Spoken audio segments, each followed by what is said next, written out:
Hey there, YouTube. It's Speedy Two Finger, and today I found out about Atomic Amps. This company, I don't know if you've heard of them. The first time I heard of Atomic was Adrian Belew was using their cabinets, their powered speakers. And if Adrian Belew is playing it through something, chances are it's good enough for somebody like me. The long story short, they make something called the bass box, which is a pedal that you can load up with bass amps and speaker simulation and put this on your pedal board and then go ampless. The same thing, it's called the amplifier box, I think, is for guitar. So they have a guitar version and a bass version, and then there's this software. Like if you've heard of Guitar Rig or if you've heard of Amplitude. And one of the things that I noticed, like with the Line 6 stuff, I bought a Line 6 guitar interface. They were nickel and diming you on the models. Like, oh, you want an overdrive pedal? Oh, that's this. You buy our overdrive suite, our pack of little pictures of pedals on your screen. It's only $189, and then you can have overdrive pedals. Jimi Hendrix? Oh, you like Hendrix? We have the Hendrix suite. And it just seemed like it never ended with that, like paying for models. When I buy something, I like to think that I've bought it, and I'm not going to have to keep reaching for my wallet. And this is great because it's completely free. So I'm not here to convince you that using software on a computer is a good way to go. That's up to you. Like everything is digital now. I see people talking about tubes and analog and on like YouTube, and I'm like, dude, everything is digital. If you make music, people are going to consume it digitally. So that all that stuff kind of goes out the window. I mean, and especially in a day and age when you can get free software like this that mimics tube amps and really does a great job at doing that. Because I downloaded it, I installed it, and I tested it out, and the amps sound phenomenal. They sound like, if you like that splatty, crappy tube distortion like they used to have in the old, like the Fender Tweeds, it does that. If you want that tone for some reason, I don't know why you'd want that. Maybe if you were ignorant, if it was Emperor's New Clothes. But the long and the short of it is this software has a capture mode where you can capture your own gear, which is really a cool idea to me. I've never seen anything that does that for free. I've seen the Neural Amp Modeler, and I have that. I did a video about that when people were talking about it, how great it is. I have it. I downloaded this today, and I gotta tell you, it was easier, and it came with some models. It didn't have a massive amount of stuff. It seemed like it had just enough as far as the effects, like compressor, wah-wah, reverb, delay, phaser, flanger, chorus, that type of stuff. It seemed like it had just enough, but I'm not sure if I can download more. I know that when you connect your gear to it, like if I want, let's say I have an amp here and I want to digitally capture that so I can use it for recording but not have to connect the amp. You can connect the amp to your interface, your audio interface, and then it goes through this process of capturing the amp. And that doesn't happen on your computer, it happens through the cloud. So I'm guessing anytime you put one of your pieces of gear on this thing and save it, they're getting a copy of that too for their library of sounds, which is fair. I mean, they're giving you the software. So, and I'm more the type of guy to think the more the merrier. Like I'm not going to have some amp or piece of gear that I'm going to model and worry about other people getting it. If you're that type of guitar player, I don't know what business you have being online, because it seems like the true spirit of the internet, which makes it excellent, is people sharing stuff. Isn't that what it's all about? So yeah, it's up to you. If you hate digital, I don't know why you're watching this still, but I can pop over to the website and show you guys Atomic atomicamps.com. Here's the firebox. And then the base box looks the same. It's $200 for that. $250 for the firebox. 50 more if you play guitar. And then they have these just excellent wedges that you can plug into your. You could plug one of these into your laptop, and if you run the software, man, I bet it would sound phenomenal. Here's what the software looks like. You can notice here they have parallel, which is really, really cool. Now, I merely downloaded this today. It's 170 meg, so it's not a massive download. I installed it and I got it working right away, and I was able to record with it in my DAW, which is Reaper. I tried a few different like I used this old Zoom, and I got it working. I had that software running through this as the audio interface, and it sounded really good. I did get it working with the Behringer Euphoria UM2. This is something I got for $4 at the resale store. And then my new XMG30 hosted it really well. It sounded the best on there for some reason. But the long and the short of it is hats off to Atomic for releasing this for free. This is some legit software. It says here, Atomic's all-new cutting-edge skim-accurate amp simulation, a proprietary tone snap gear snapshot technology, and a suite of rapidly growing world-class effects into a single easy-to-use plug-in and standalone app. So Tone Snap Gear Snapshot technology recreates a detailed sonic representation of your own amps, cabs, and pedals using our own state-of-the-art AI-powered algorithms. Follow a quick, simple procedure with any audio interface, and Tonocracy will analyze your gear's audio DNA and convert it into a portable, playable snapshot. But you don't need to create your own. We have a rapidly growing library to suit all tastes and playing styles. Quickly search for the perfect tone snap across an online library with content for a range of creators, from top names you already know to individual community members. Got an amazing specimen of an amp? Publish your own tone snap and share it with the world. Sounds pretty cool. Tonocracy does not require a powerful computer or dedicated graphics card. All the processing is done with our GPU servers. And you don't have to worry about manually uploading or downloading files. Simply set up your amp, start the tone snap process, and within minutes you can get back to making music while we do all the work in the background.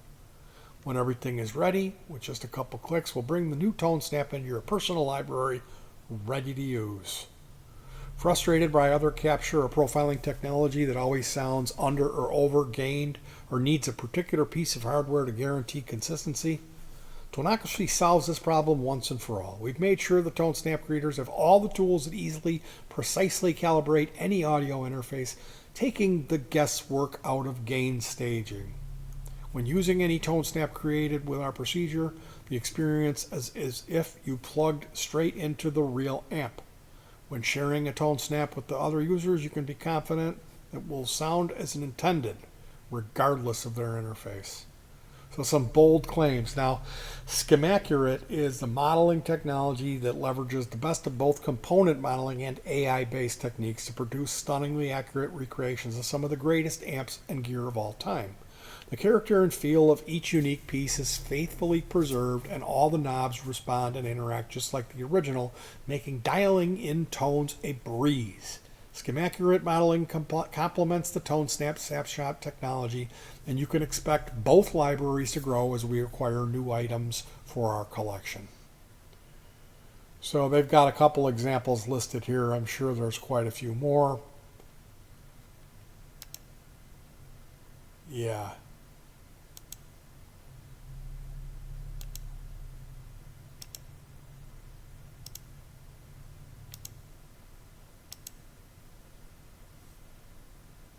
Now, this idea of scheme accurate, where you're seeing components here.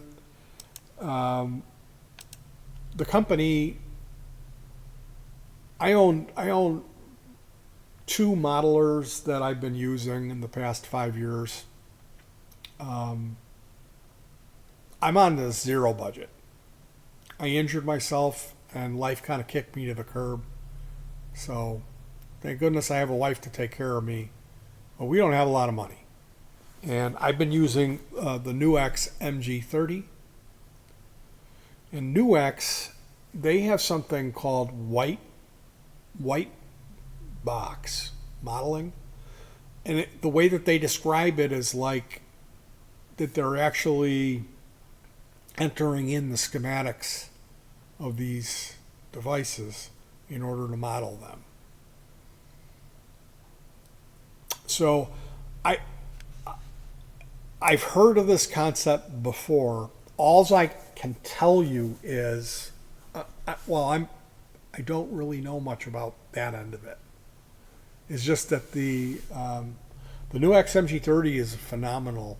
Like, it really sounds good. It has the character, you know.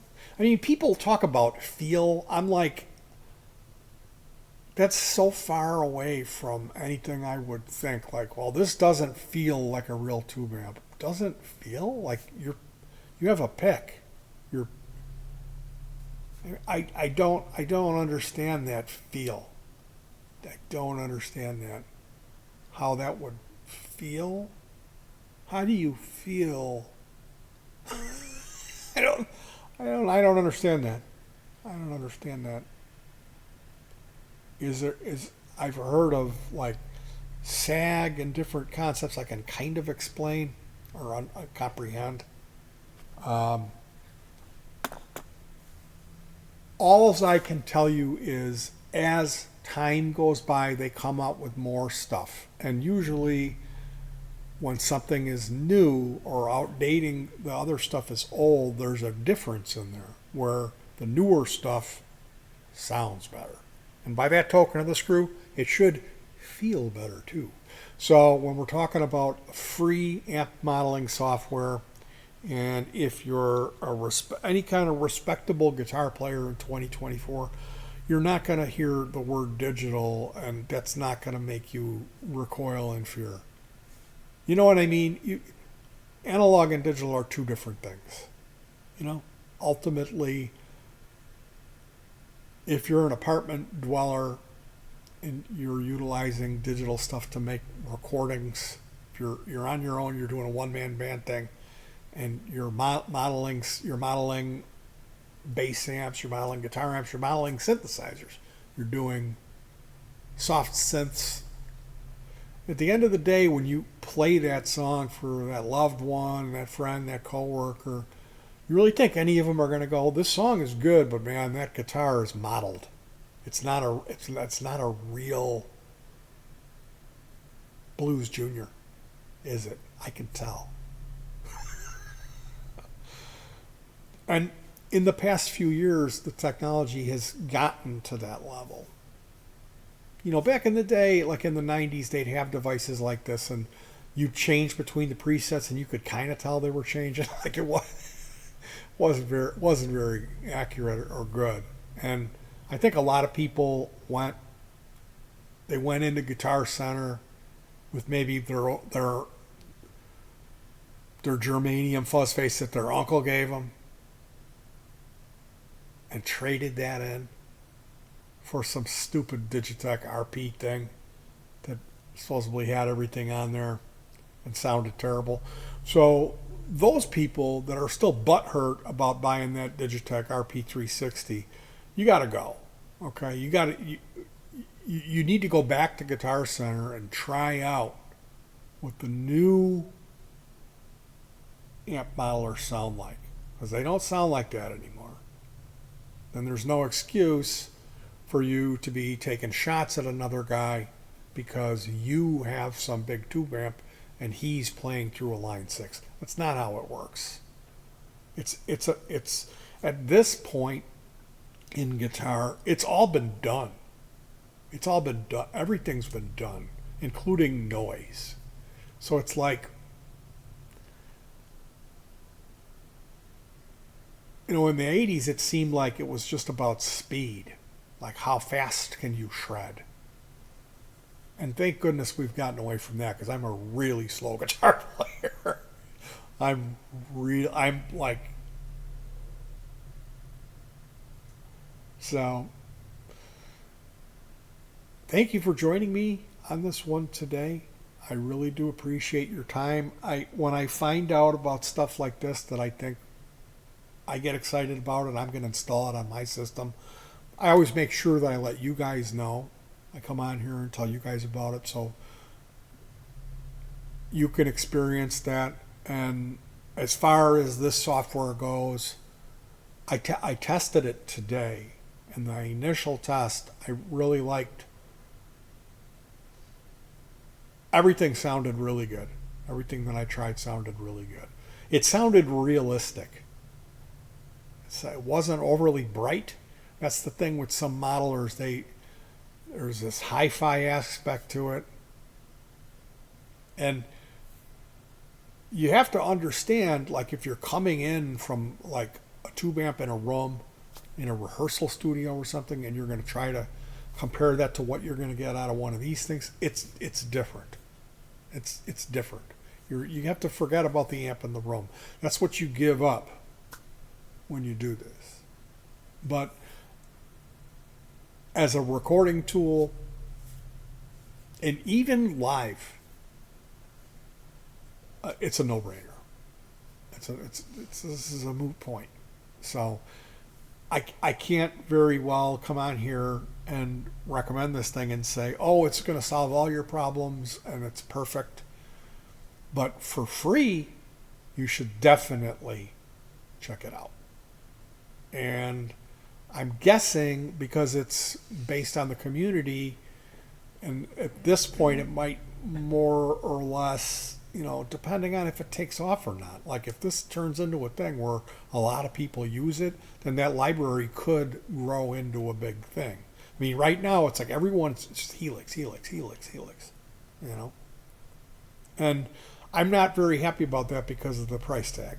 It's something that's just, it's out of reach for me. If you can get it for a couple hundred, maybe I'm in. But I'm just not. I don't have the resources for that. So check it out. Know what you're getting yourself into, and understand how you apply it, and understand the differences. Right? They're two completely different things. A tube amp and digital amp modeling. It's completely different. So, and they can coexist. You certainly can. And ultimately, that's the whole industry's going that way. That's where we're headed. So give it a shot, and if you have any questions or anything, I'll get back to you in the comments section, but it's pretty much a no-brainer. You gotta set up your interface with an ASIO driver, and the software will run independent. So you don't need anything else. You can just get this and hear it, try it out, or you can run it through a DAW, a digital audio workstation, and record. Like Reaper is a good example. All right, you guys, best of luck playing around with this software. Keep yourselves warm. Hug your pets, that's the most important thing. And peace.